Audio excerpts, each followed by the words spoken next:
I have students come up to me all the time after taking a semester in philosophy. There ought to be a rule.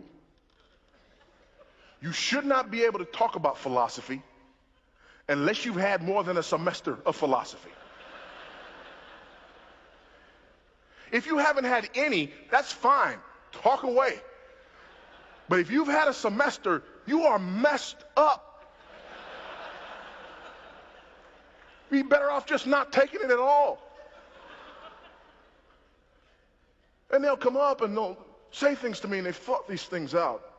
And I'm on the campus to talk about these issues and dealing with apologetics, and they want to catch me alone and ask me these questions, and they look at me and they say, I just wanted to ask you that if you believe in a God that is omnipotent and omnibenevolent, then how do you reconcile the issue of theodicy?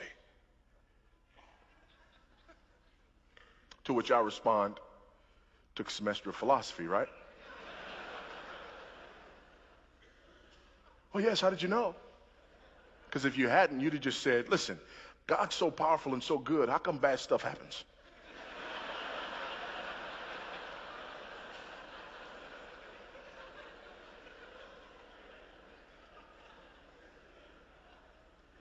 But I'm not going to answer the question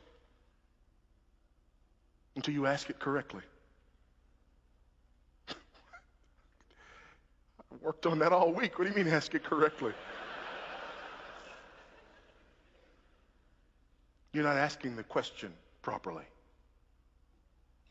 What do you mean ask the question properly? It's my question. You can't tell me how to ask my question. I will answer your question when you ask it properly. How do I ask it properly? Here's how you ask that question properly. You look me in my eyes and you ask me this.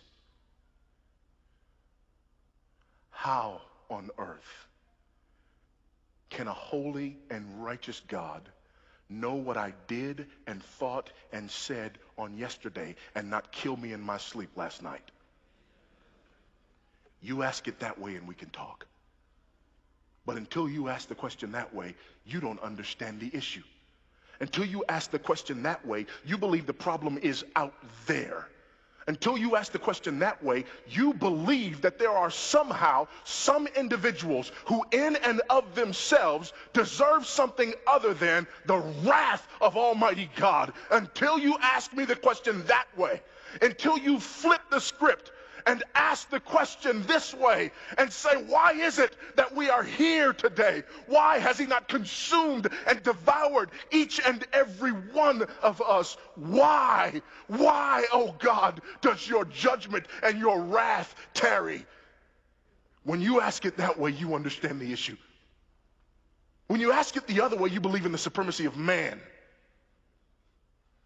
How dare God not employ his power on behalf of almighty man? You flip the question around, you believe in the supremacy of Christ. How dare I steal his air? Because the last breath I took, I borrowed it from him. And I'm never going to give it back. When you borrow something and never give it back, you're stealing.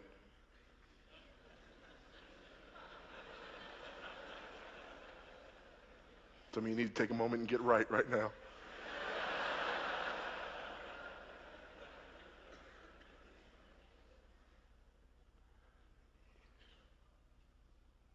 The problem is me. The problem is the fact that I do not acknowledge the supremacy of Christ in truth. The problem is I start with me as the measure of all things. The problem is I judge God based upon how well he carries out my agenda for the world. And I believe in the supremacy of me in truth.